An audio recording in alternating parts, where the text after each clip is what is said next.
Hello students. तो आज हम बात करेंगे डॉपलर इफेक्ट इन साउंड की। क्लास 11th में आप पढ़ते हैं डॉपलर इफेक्ट इन साउंड।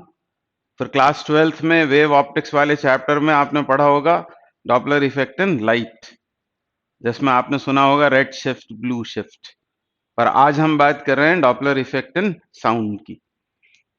तो इसको थोड़ा सा समझ लेते हैं, इसकी थ्योरी, और फिर क्वेश्चंस पर आते हैं। तो आप जानते होंगे कि जब कभी साउंड के सोर्स और ऑब्जर्वर इनके बीच रिलेटिव मोशन होता है।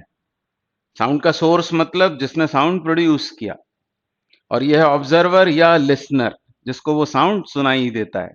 तो जब कभी साउंड के सोर्स और ऑब्जर्वर के बीच रिलेटिव मोशन होती है, हो सकता है सोर्स मूव कर रहा हो, ऑब्जर्वर स्टेशनरी हो, या सोर्स स्टेशनरी हो, ऑब्जर्वर मूव करता हो, या दोनों मूव कर रहे हो, रिलेटिव मोशन होना जरूरी है।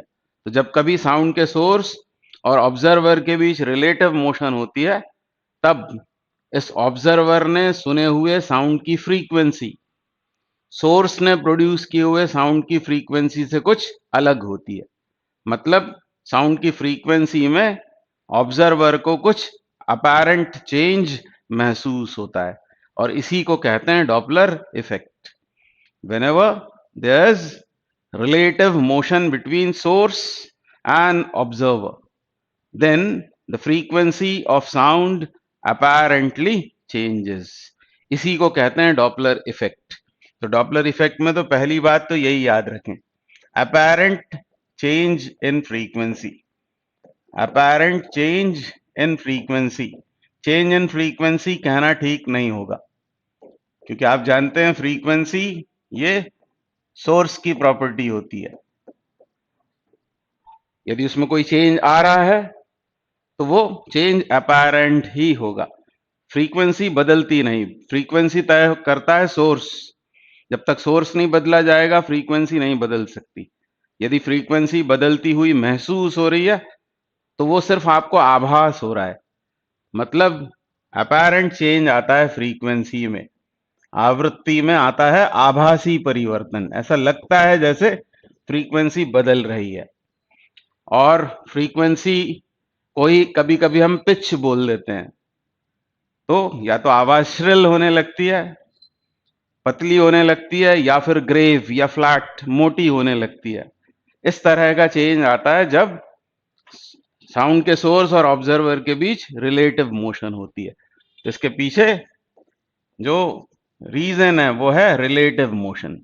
Relative motion between source and observer. ये दो बातें याद रखें कि ये चेंज जो है वो अपैरेंट चेंज है, और ये अपैरेंट चेंज आता है due to relative motion between source and observer. अब इसके डेरिवेशंस तो नहीं करेंगे, हम एक फॉर्मूला यहां समझ लेते हैं। उस फॉर्मूले को यदि आपने अच्छे से समझ लिया, साइन कन्वेंशन समझ लिया, तो अलग अलग जो केसेस अराइज होते हैं उन सब केसेस में उस फॉर्मूले के बेसिस पर आप न्यूमेरिकल्स सॉल्व कर सकते हैं। यहां आते हैं वापस, यह है सोर्स, यह है ऑब्जर्वर। सोर्स को ऑब्जर्वर से ज्वाइन करने वाली जो लाइन होती है उसको हम कह देते हैं लाइन ऑफ साइट। रेफरेंस के लिए अभी हम जो केस करेंगे या जो क्वेश्चंस करेंगे उनमें वेलोसिटीज जो होंगी वो अलोंग दिस लाइन ही होंगी। जैसे ये सोर्स है तो ऑब्जर्वर की तरफ जा रहा होगा तो इसी लाइन के अलोंग, या ऑब्जर्वर सोर्स से दूर जा रहा है तो वो इसी लाइन के अलोंग। तो यह है लाइन ऑफ साइट, क्योंकि डॉपलर इफेक्ट के कई सारे केसेस होते हैं। लाइन ऑफ साइट क्या होती है? जो सोर्स को ऑब्जर्वर से ज्वाइन करती है। ये हमने ली है रेफरेंस के लिए। ये बात पहली ध्यान रखें। हालांकि यहाँ देखने वेखने से कोई, देखने दिखाने से कोई मतलब नहीं है, क्योंकि ये तो इफेक्ट है सुनने से रिलेटेड। फिर भी इसको बोलते हैं हम लाइन ऑफ साइट, तो इसमें कोई ऑब्जेक्शन आप मत लो। फिर सबसे पहला काम क्या करना चाहिए कि साउंड को शो कर देना चाहिए। साउंड हमेशा मूव करेगा फ्रॉम सोर्स टू ऑब्जर्वर। आपने ध्यान से सुना होगा, कोई भी क्वेश्चन आता हो डॉपलर इफेक्ट का तो एक छोटा सा डायग्राम ऐसा बना लेना चाहिए। एस दिखाया, ओ दिखाया, और एस से ओ की तरफ, सोर्स से ऑब्जर्वर की तरफ साउंड की वेलोसिटी को शो कर देना चाहिए। अब ये वेक्टर है, ध्यान दिया होगा आपने, ये वेक्टर है। जो सोर्स से ऑब्जर्वर की तरफ ही होगा हमेशा। अब कई सारे केसेस अराइज होते हैं। दूसरी बात ये कि सोर्स ने जो साउंड प्रोड्यूस किया उसकी फ्रीक्वेंसी हम सपोज कर लेते हैं एन, तो ये एन हो गई रियल फ्रीक्वेंसी जो साउंड प्रोड्यूस किया है सोर्स ने, और जो रिलेटिव मोशन की वजह से ऑब्जर्वर को सुनाई दिया या महसूस हुआ वो है एन डैश। तो एन डैश है अपैरेंट फ्रीक्वेंसी, एन है रियल फ्रीक्वेंसी, वी क्या है, यह है speed of sound directed from source to observer always. और याद दिला दूं मैं आपको कि ये स्पीड तय होगी मीडियम की प्रॉपर्टीज से, इनको इस फ्रीक्वेंसी से या इनके रिलेटिव मोशन से कोई लेना देना नहीं है। साउंड की वेलोसिटी ये डिपेंड करेगी मीडियम की प्रॉपर्टीज पर, जैसे इलास्टिसिटी, डेंसिटी एक्सेट्रा, ये हम ऑलरेडी डिस्कस कर चुके हैं।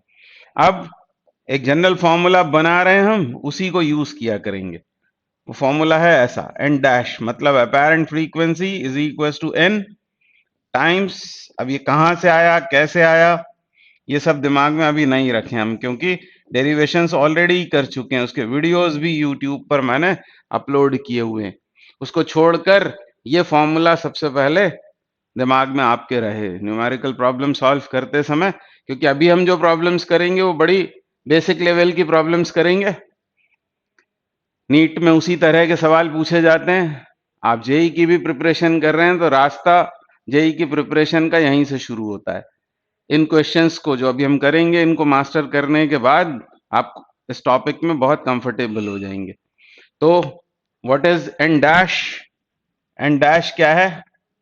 एन डैश है अपैरेंट फ्रीक्वेंसी, अपैरेंट फ्रीक्वेंसी जैसी कि उसने सुनी ऑब्जर्वर ने, अपैरेंट फ्रीक्वेंसी। फिर एन क्या है? N is real frequency, real frequency. आप सब बातें ध्यान से सुनना, ध्यान से सुनना। ये फॉर्मूला सबसे पहले आपको न्यूमेरिकल सॉल्व करते समय दिमाग में आना चाहिए, और छोटा सा एक डायग्राम बना लेंगे उस सवाल से रिलेटेड, जिसमें हम एस और ओ इनकी वेलोसिटीज को शो करेंगे। अभी हम साइन कन्वेंशन भी इसका समझते हैं। अब वी क्या है? वी है velocity of sound, velocity of sound वो क्वेश्चन में दी रहेगी आपको, 340 मीटर पर सेकेंड या 330, वो क्वेश्चन में दी रहती है, उसकी चिंता नहीं करनी है। तो यह है वेलोसिटी ऑफ साउंड। अब ये वीओ क्या है? तो वीओ है velocity of observer, velocity of observer, ठीक है। और वी एस क्या है? तो वी एस है वेलोसिटी ऑफ सोर्स। तो ये फॉर्मूला ये दिमाग में आना चाहिए न्यूमेरिकल प्रॉब्लम सॉल्व करते समय। तो फिर आप किसी भी केस में इस फॉर्मूले को लगाकर वो फॉर्मूला बना लेंगे। अब हम बात कर लेते हैं साइन कन्वेंशन की। साइन कन्वेंशन ये बहुत इंपॉर्टेंट है कि इस फॉर्मूले को यूज कैसे करना है। एक साइन कन्वेंशन तय कर लेते हैं, उसमें से एक कन्वेंशन तो मैंने आपको बता दिया। क्या बता दिया मैंने आपको?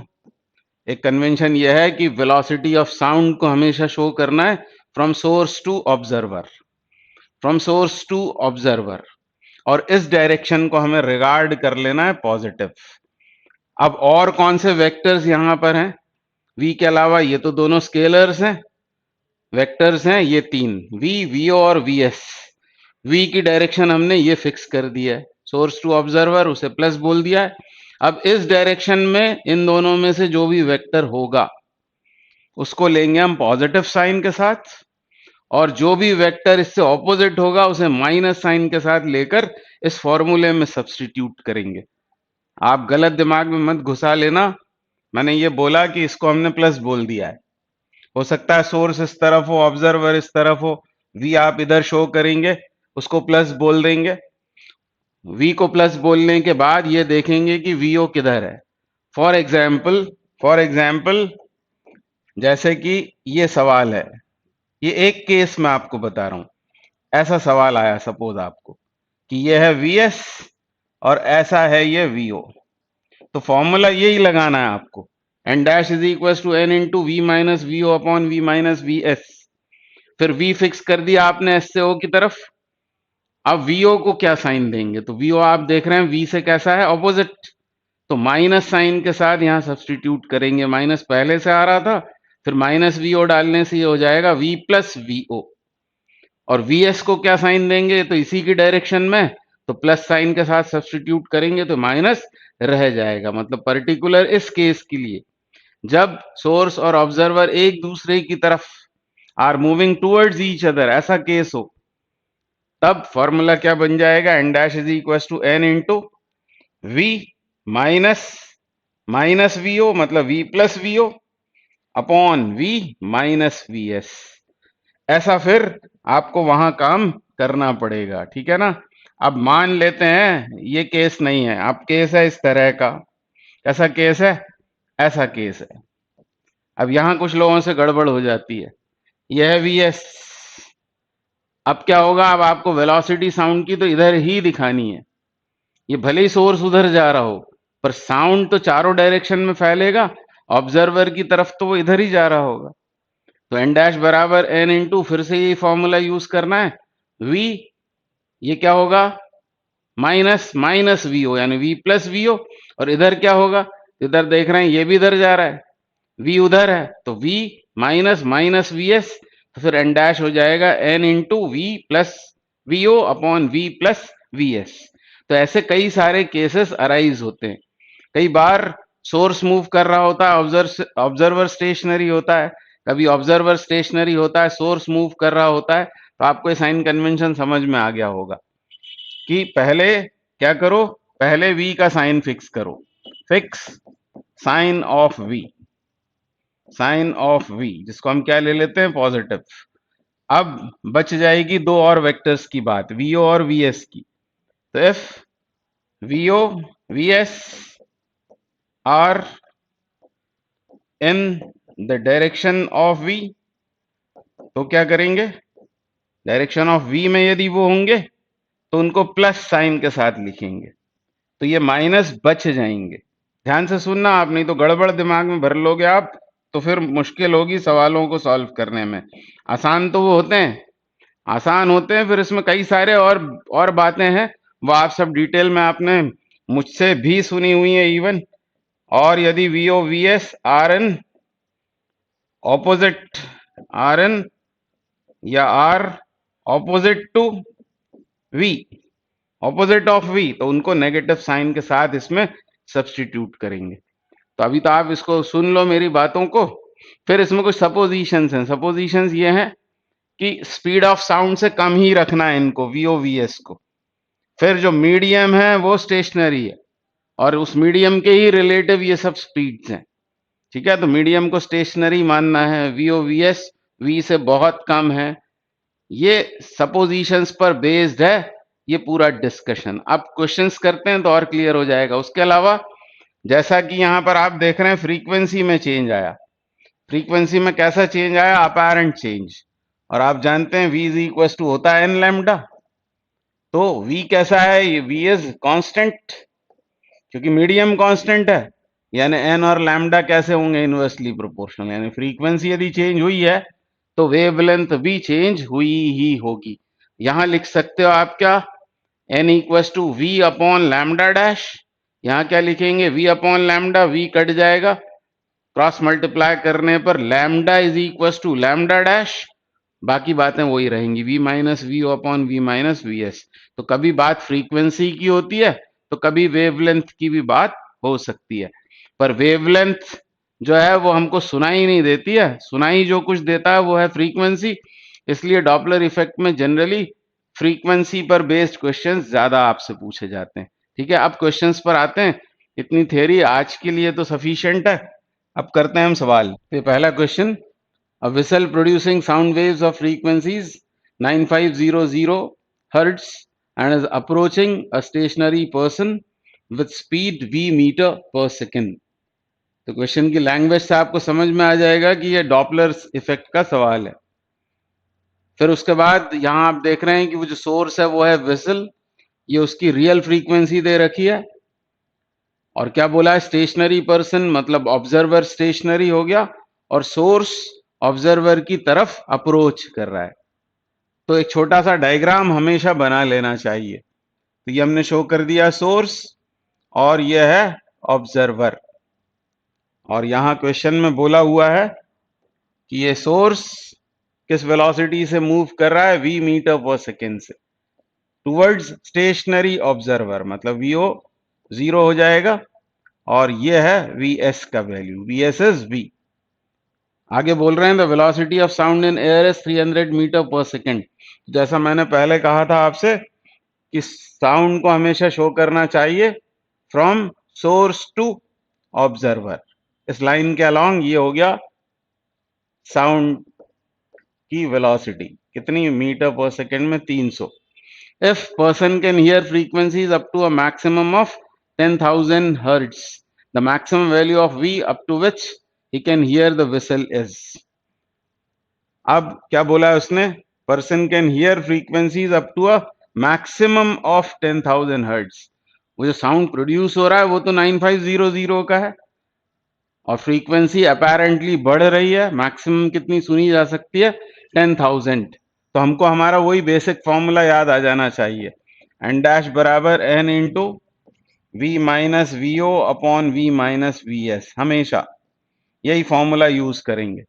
और ये वो अपना सिंपल वाला केस है जब सोर्स और observer along line of site move कर रहे होते हैं, वो वाला केस है। फटाफट करेंगे। अब एन डैश की जगह हमने डाल दिया 10,000, ये अपेरेंट फ्रीक्वेंसी, रियल फ्रीक्वेंसी 9500, फिर वीओ तो 0 है, यहां क्या आएगा v मतलब 300 और नीचे क्या आएगा 300।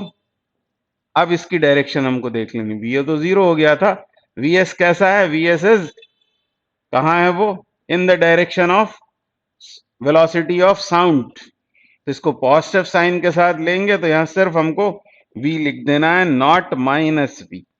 ऐसा कैसा ये हो जाएगा, अब बस ये कैंसल आउट हो गए, ऊपर क्या बच रहा है, ये 100 बराबर 95 इंटू 300 अपॉन 300 माइनस वी। बहुत ही आसान क्वेश्चन है, ये पहले जेई में आ चुका है। 100 से ये 3 बार कट गया तो क्या बन गया, हमको क्या मिल गया, 300 माइनस वी बराबर 95 इंटू 3, मतलब 300 में 15 कम, यानी वो हो जाएगा 285। तो v आ गया, v बराबर कितना हो गया 15, और ये सब कार्यक्रम चल रहा है मीटर पर सेकेंड में, तो 15 मीटर पर सेकेंड ये इसका आंसर हो गया। अब ये केस कौन सा था, जब ऑब्जर्वर स्टेशनरी है और सोर्स मूव कर रहा है टुवर्ड्स अ स्टेशनरी ऑब्जर्वर, तो फ्रीक्वेंसी घटती है कि बढ़ती है। कई बार ऐसा थ्योरी का क्वेश्चन आ सकता है, तो हम क्या करेंगे, ऐसा फॉर्मूला बनाएंगे आप, ये अपेरेंट फ्रीक्वेंसी, ये रियल फ्रीक्वेंसी, फिर यहां क्या लिखेंगे v, vo तो 0 हो जाएगा। फिर से बोलता हूं मैं, ये केस कौन सा है, observer is stationary, source is moving towards observer. तो यहां ऑब्जर्वर की वेलोसिटी 0 कर दिया आपने, नीचे क्या होगा, v minus v S.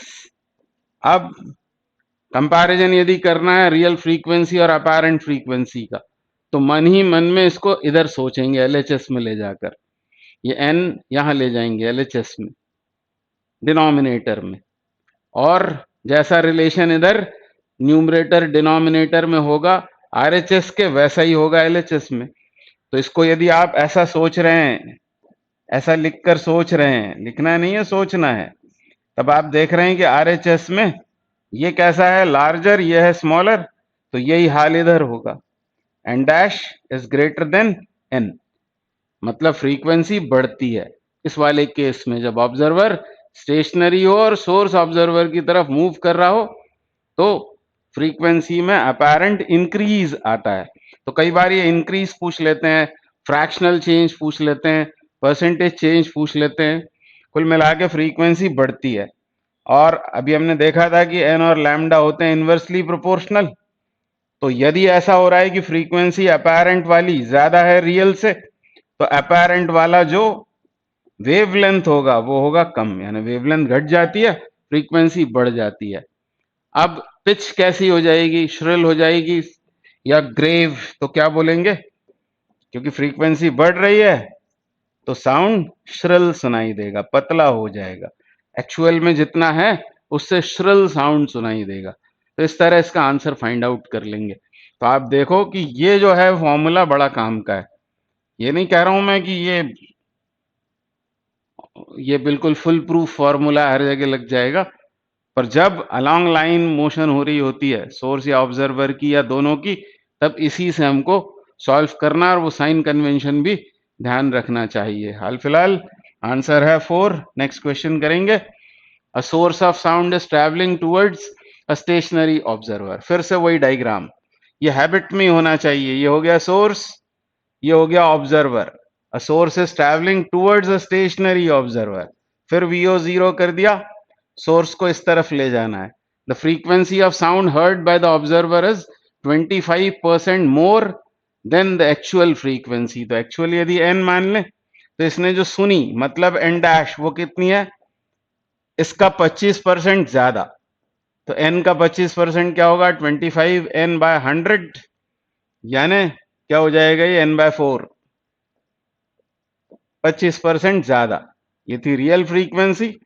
Apparently क्या उसको महसूस हुई, 25% more than the actual frequency, यानी n plus n by 4। If the speed of sound is v, that of the source is, हमको बताना है ये सोर्स की वेलोसिटी मतलब वी एस, और साउंड की velocity from source to observer वो दे रखी है हमको v, यानी वी एस बताना है इन टर्म्स ऑफ v। तो ऐसा छोटा सा डायग्राम बनाकर और फटाफट वो फॉर्मूला दिमाग में लाएं। N dash equals to n, यहां आता है v minus v o upon v minus v s. यहां भी गड़बड़ हो सकती है, वहां एग्जाम में ऐसा भूल ना जाए कि न्यूमरेटर में वी एस आता है या डिनोमिनेटर में आता है वी ओ किधर आता है, ये भी भूल नहीं जाए। इसके लिए भी कोई ट्रिक आप बना सको तो बहुत अच्छा रहेगा। अब एन डैश कितना है, एन प्लस एन बाई 4 यानी 5n by 4, 5n by 4, this is apparent frequency. Real frequency is n, फिर vo तो जीरो है तो ये v हो जाएगा, और नीचे v माइनस वी एस, और वी एस ही हमको फाइंड आउट करना है। बहुत आसान है ना, ये n कैंसिल, क्रॉस मल्टीप्लाई कर दो तो 5v minus 5vs equals 4v, ऐसा हो जाएगा। इसको इधर लाएं तो ये हो गया v is equal to 5vs, हमको तो vs चाहिए था, तो vs कितना हो गया, v बाय 5, यानी वो जो सोर्स है वो कैसे मूव कर रहा है, वो मूव कर रहा है साउंड की वेलोसिटी का 1/5। v by 5 will be the correct answer. तो ऑप्शन 1 करेक्ट हो गया। आसान सवाल है पर वो फॉर्मूला यूज करना हमको आना चाहिए। अगला question, question 3। To an observer the pitch of a stationary source of sound appears to be reduced by 20%। अब इसमें क्या आपको इंफॉर्मेशन दी हुई है पहले स्टेटमेंट में कि स्टेशनरी है सोर्स, यह है सोर्स यानी वी एस, ये जीरो दे रखा है, और ऑब्जर्वर मूव कर रहा है, तभी फिर डॉपलर इफेक्ट होगा। और ऑब्जर्वर ने सुनी हुई साउंड की फ्रीक्वेंसी एक्चुअल फ्रीक्वेंसी से 20% कम है। फ्रीक्वेंसी को इन्होंने पिच लिखा हुआ है। आपने पढ़ा होगा कि पिच यह है सब्जेक्टिव बात और फ्रीक्वेंसी होती है ऑब्जेक्टिव। जब हम बोल रहे होते हैं कि आवाज पतली है या मोटी है तो हम पिच की बात कर रहे होते हैं, और हर्ट्ज में जो कुछ हम बतला रहे हैं वो है पिच। तो एक ही बात है, फ्रीक्वेंसी को यहाँ पिच लिख दिया है इन्होंने, तो पिच 20% क्या हो रही है, डिक्रीज हो रही है। अब साउंड कहां से कहां शो करना है हमको, साउंड की velocity from source to observer. यह है रियल फ्रीक्वेंसी मान लो n, और इसने जो सुनी वो 20% कम सुनाई दी इसको। अब n का 20% कितना होगा, n by 5, n into 20 upon 100 मतलब n बाय 5 कम सुनाई दी, यानी n माइनस n बाय 5 ये होगा n डैश का वैल्यू, n minus n by 5 that is 4n by 5। तो 4n by 5 is apparent frequency, real is n। हमको बताना क्या है, हमको बताना है speed and direction of the observer is. तो क्योंकि फ्रीक्वेंसी घट रही है, तो फ्रीक्वेंसी यदि घट रही है इसका मतलब observer away from the source जा रहा है, अवे फ्रॉम द सोर्स। तो अवे वाले इन दोनों ऑप्शंस में से कोई ऑप्शन सही हो सकता है, टूवर्ड्स तो होगा नहीं, क्योंकि पिच क्या हो रही है, रिड्यूस हो रही है, पिच रिड्यूस हो रही है, इसका मतलब वो अवे ही जा रहा होगा, source stationary, observer is moving away from the source. अब फॉर्मूला लगा देते हैं, n dash equals to n, फिर v माइनस वीओ, वीओ तो जीरो हो गया, और v minus v s, v o zero नहीं हो गया है, वीओ को हम वीओ ही लिख लेते हैं, हाल फिलहाल वीओ लिख लेते हैं, प्लस माइनस साइन नहीं देते मान लो उसको, तो v माइनस वीओ लिख देते हैं, और वी एस जीरो है उसको ये लिख लेते हैं v।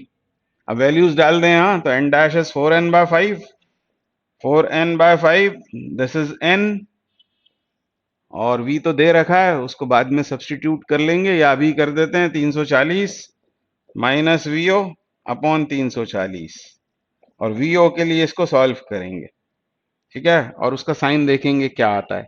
ये n कैंसिल, 340 में 4 का गुणा करना है इधर, 340 इंटू 4,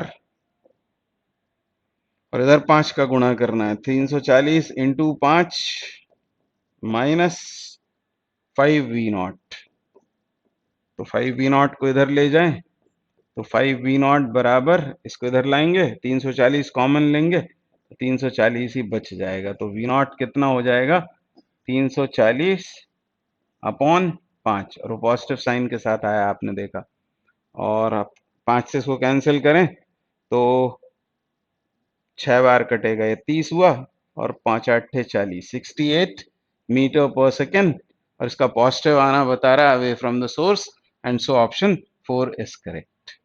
तो इजी सवाल आते हैं, बस हमको वो फॉर्मूला लगाना आना चाहिए, वहां गड़बड़ नहीं होनी चाहिए एग्जाम में, कंफ्यूजन्स नहीं होने चाहिए आपके दिमाग में कुछ भी। और जेई के भी सवाल होते हैं तो करना इसी ढंग से होता है, बस उसमें कॉन्सेप्ट्स की मिक्सिंग कर देते हैं। अभी हम कर रहे हैं डॉपलर इफेक्ट के सवाल, प्योर डॉपलर इफेक्ट, फिर इसमें बीट्स का कॉन्सेप्ट डालकर उसको और कॉम्प्लेक्स बना दिया जाता है प्रॉब्लम को। देखते हैं अगला सवाल, an observer moves towards a stationary source of sound with velocity 1/5 of velocity of sound. The percentage increase in apparent frequency is. An observer moves towards a stationary. Observer stationary source की तरफ, ये observer बना लिया मैंने, कोई जरूरी नहीं है कि लेफ्ट साइड में ही आप सोर्स बनाएं और राइट में ऑब्जर्वर, ऐसा भी डायग्राम आप बना सकते हैं, पर डायग्राम जरूर बनाना चाहिए। An observer moves towards a stationary source, तो सोर्स अब की बार स्टेशनरी है, जैसे मिल का सायरन बज रहा है और कोई कार से मिल की तरफ या मिल से दूर जा रहा है, तो क्या बोल रहे हैं, observer move towards a stationary source, इधर जा रहा है ये ऑब्जर्वर, किस वेलोसिटी से, with a velocity 1/5 of sound, मतलब v/5 लिख देते हैं इसको, तो ये क्या हो गया, ये हो गया vo, ये ऑब्जर्वर और ये ऑब्जर्वर की स्पीड 1/5 ऑफ साउंड, और ये ऑब्जर्वर जा रहा है किधर, टुवर्ड स्टेशनरी सोर्स, यानी वीएस हो गया 0। अब v को जरूर दिखा लें, गड़बड़ नहीं होना चाहिए। v कहां दिखाएंगे, फ्रॉम सोर्स टू ऑब्जर्वर, मतलब ये होगा v, यहां गड़बड़ हो सकती है, और इसीलिए मैं कह रहा हूं बार बार कि डायग्राम बनाना चाहिए। डायग्राम बनाने से, छोटा सा तो डायग्राम है, उसी में बन जाता है पेपर में भी। तो अब निकालना क्या है हमको, percentage increase in apparent frequency, increase तो होगा क्योंकि इनके बीच की सेपरेशन घट रही है, उसका घटना बढ़ना इंपॉर्टेंट है सेपरेशन का, इनके बीच की डिस्टेंस की कोई इंपॉर्टेंस नहीं होती, ये कितने आसपास पास हैं दूर हैं इससे कोई मतलब नहीं है, वो जो अपैरेंट फ्रीक्वेंसी है उसको, उसके ऊपर ग्राफ भी पूछा जा सकता है, मतलब क्वेश्चन तो इसमें कितने भी किसी भी डिफिकल्टी लेवल के बनाए जा सकते हैं, पर पहले इन क्वेश्चंस को मास्टर करना चाहिए और फिर जाना चाहिए डिफिकल्ट प्रॉब्लम्स के ऊपर। तो n dash equals to n into v minus v o upon v minus v s, formula ये लगाया, और अब क्या करना है हमको, vs को 0 कर देना है, vs को 0 कर देना है, हमको पूछा क्या है, देखते हैं अभी n, फिर यहां लिखेंगे हम v माइनस वीओ की प्लस, अब इसको माइनस साइन के साथ यहां डालेंगे तो ये हो जाएगा v plus v/5, v plus v/5, सावधान, अपॉन अपॉन v, ठीक है, और इस n को इधर लाते हैं, n डैश अपॉन n, तो ये क्या है, ये है न्यू फ्रीक्वेंसी, ये है ओल्ड फ्रीक्वेंसी, और इधर क्या होगा, ये 6v/5, 6v/5 और ये v भी यहाँ आ जाएगा, तो v कैंसिल होकर n dash upon n is equal to 6/5 आया।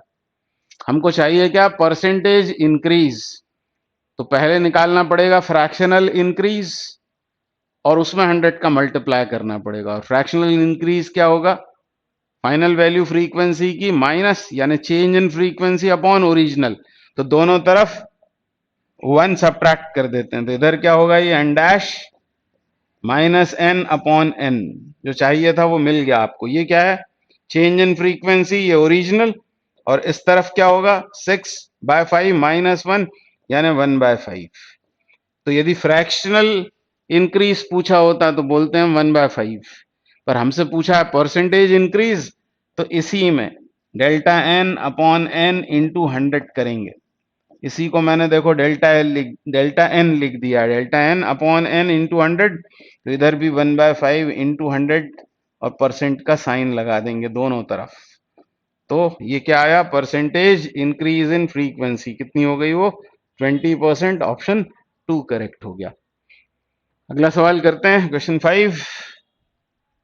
When both source and listener approach each other with a velocity equal to half the velocity of sound, the change in frequency of the sound as detected by the listener is।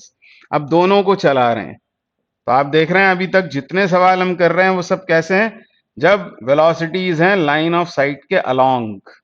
अभी हम बिल्कुल basic type की problems कर रहे हैं, और इसी को यदि पढ़ाते रहें डॉपलर इफेक्ट को, तो इसमें बहुत क्लासेस हो सकती हैं, कई सारे लेक्चर्स हो सकते हैं, जो अब मैं लाइव क्लासेस में या टेस्ट के थ्रू आपके साथ में डिस्कस किया करूंगा। तो ये है सोर्स, ये है ऑब्जर्वर, और क्या बोला है, when both source and listener approach each other, ऐसा हो रहा है। ये Vs हो गया, ये Vo हो गया,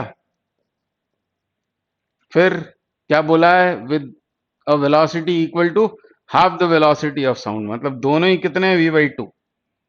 साउंड को शो कर देते हैं, साउंड किधर से किधर शो करना है, सावधान रहते हुए करना चाहिए, सोर्स से ऑब्जर्वर की तरफ। इसको दिखा दिया हमने v, ये कितना है, तो ये v/2, ये भी v/2। फिर पूछा क्या है हमसे, चेंज इन फ्रीक्वेंसी ऑफ, इसको अंडरलाइन कर लेना चाहिए, गड़बड़ ना हो, चेंज इन फ्रीक्वेंसी।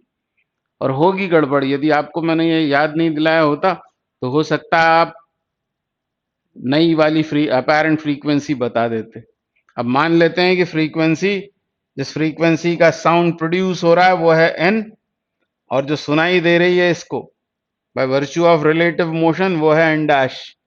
तो क्या लिखेंगे, n dash equals to n, ऊपर क्या आएगा v, देख रहे हो आप ऑपोजिट, तो v प्लस vo, और vo कितना है, क्या बोला था इसने, half the velocity, v plus v/2, ये आएगा न्यूमरेटर में, और डिनोमिनेटर में v माइनस vs, तो इसको तो प्लस साइन के साथ ही सब्सटीट्यूट करना, मतलब v minus v/2, v minus v/2 ऐसा होगा। अब ये हो गया n इंटू, ये कितना हो जाएगा, ये हो जाएगा 3v/2, और ये v/2 यानी 2/v, तो v कैंसिल, 2 कैंसिल, तो नई फ्रीक्वेंसी कितनी आई, 3n। अब बस यही गड़बड़ होगी, जैसे ही हम वहां 3n देखेंगे हम उसको टिक कर देंगे, और आंसर हमारा गलत हो जाएगा, क्योंकि हमसे तो उसने बोला है चेंज कितना है। तो थी कितनी फ्रीक्वेंसी n, इसको सुनाई कितनी दी 3n, तो चेंज कितना आया, चेंज आया 2n के बराबर, and so option 2 is correct. अगला question, an engine giving off whistle is moving towards a stationary observer with 50 meter per second। an engine मतलब वो सोर्स हो गया, और फिर क्या बोला है, स्टेशनरी ऑब्जर्वर की तरफ। ये ऑब्जर्वर हो गया स्टेशनरी, किस वेलोसिटी से जा रहा है, 50 मीटर पर सेकेंड से, 50 मीटर पर सेकेंड से मूव कर रहा है। What will be the ratio of frequencies of the whistle heard when the engine is approaching and receding from the observer। मतलब ऐसा है केस, ये इंजन आया ऑब्जर्वर के पास और आगे निकल गया, किस वेलोसिटी से, 50 मीटर पर सेकेंड से, ये भी सोर्स ही है। पहले वो अप्रोच कर रहा था स्टेशनरी ऑब्जर्वर की तरफ और फिर रिसीड होने लगा। हमको रेशो बताना है, यहां जो उसने फ्रीक्वेंसी सुनी और जो यहां उसको सुनाई थी, इसको बोल देते हैं n1 और इसको n2, और रियल है n, मतलब ये विसल प्रोड्यूस कर रही है n, इसके अप्रोच करने पर यह है अपैरेंट, और इसके दूर जाने पर या रिसीड होने पर यह है फ्रीक्वेंसी अपैरेंट n2, और हमको चाहिए n1 by n2, n1 upon n2। Directly आप कर सकते हैं चाहे तो, अब आपकी यदि हैबिट में आ गया हो तो डायरेक्टली कर सकते हो आप। n1 क्या होगा, ये अप्रोच वाला, तो मान लो दिक्कत होती है तो ये फॉर्मूला बना के रख लो, n डैश बराबर n into v minus v o, तो वो तो v रहेगा, नीचे होगा v माइनस वी एस, ऐसा होगा।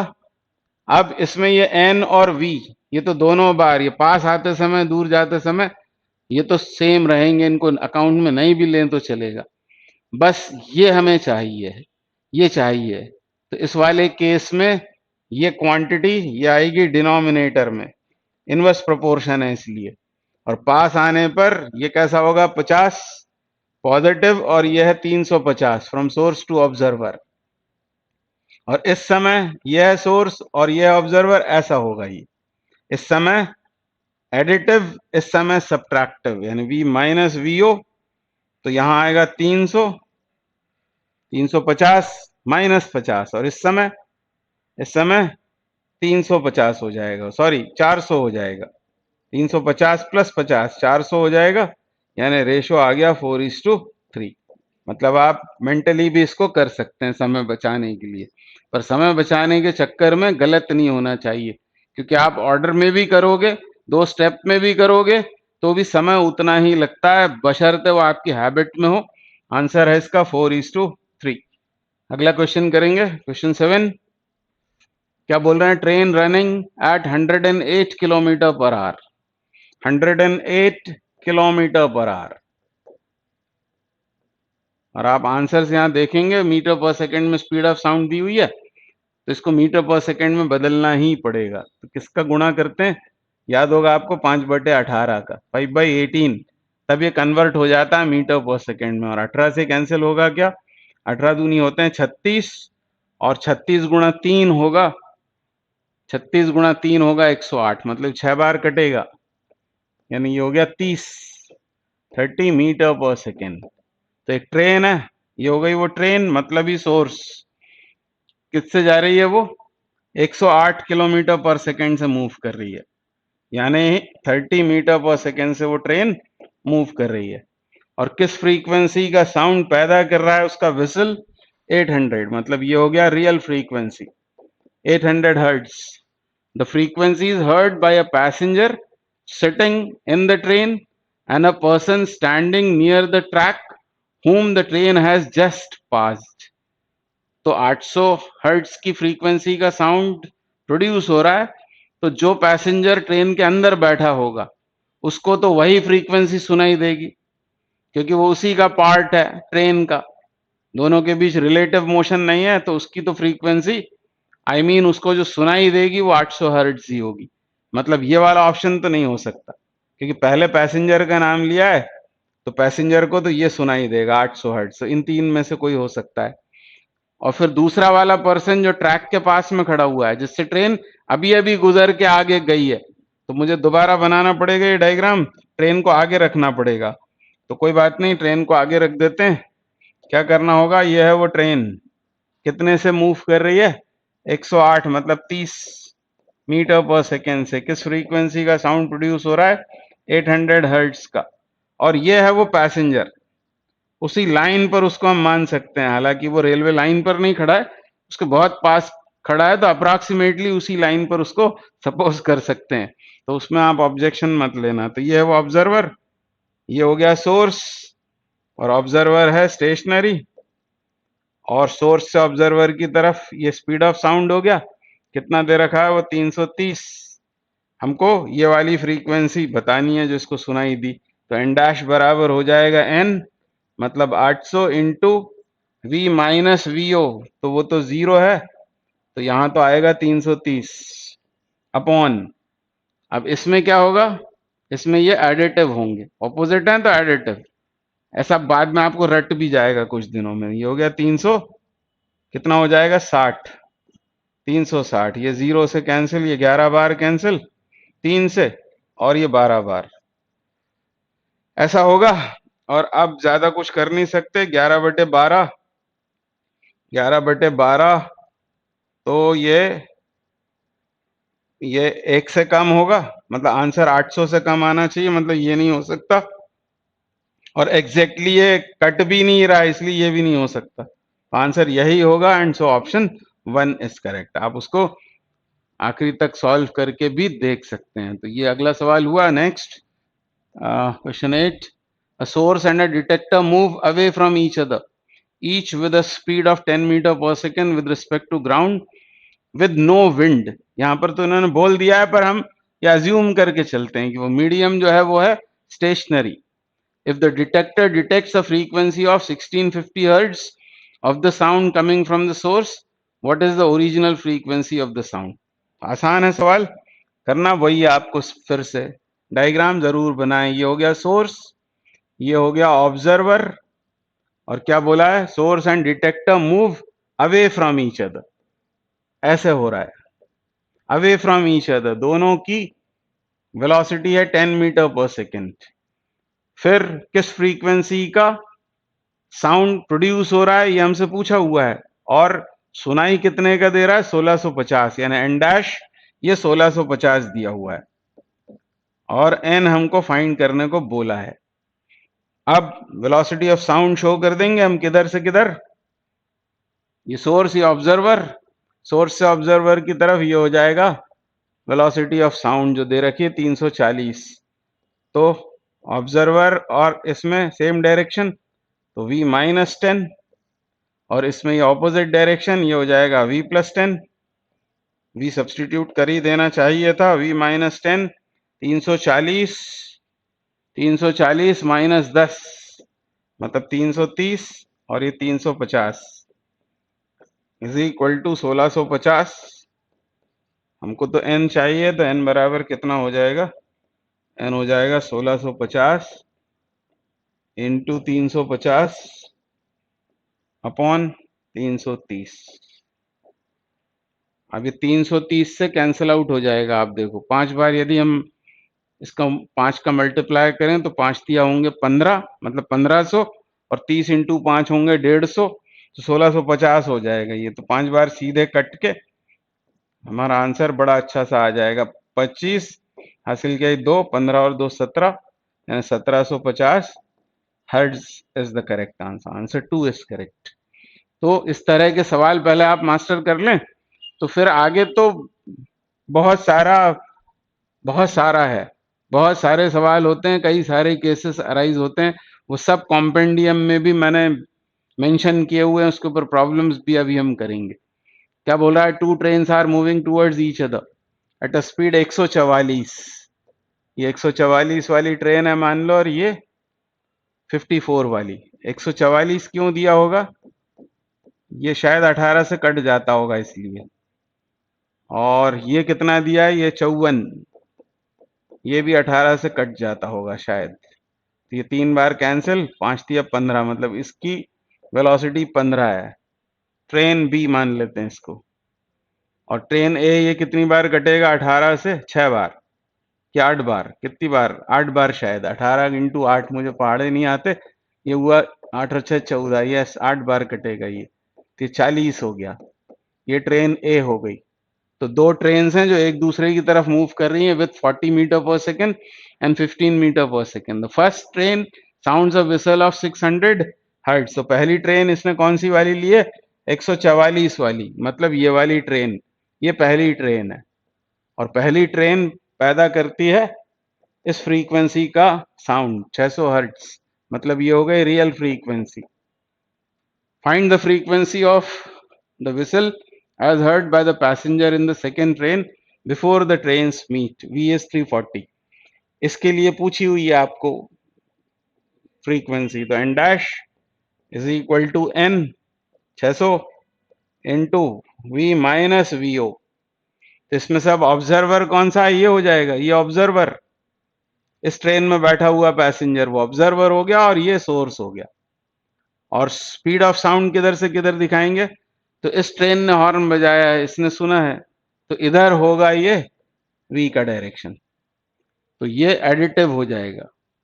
v कितना है, वो है 340, 340 में 15 जोड़ना पड़ेगा, और नीचे v माइनस वी एस, तो वी एस कितना है, वी एस है 40, तो वो घटाना पड़ेगा इसमें से।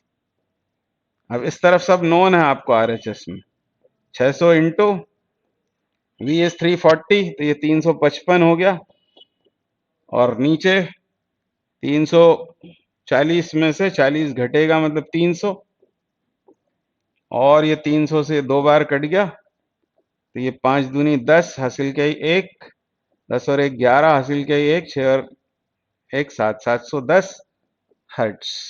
तो ऑप्शन 3 करेक्ट हो गया। तो मेरा ऑब्जेक्टिव सॉल्व करना नहीं हो सकता, कहीं कुछ मिस्टेक होती हो, नंबर की कहीं हो सकती है, मल्टीप्लाई करने की, सब्ट्रैक्ट ऐड करने की, मेरे को आपको वो थ्योरी क्लियर करना होती है, तो आप सपोर्ट में रहेंगे मेरे, तो आगे और क्वेश्चंस हम करते रहेंगे। Thank you very much.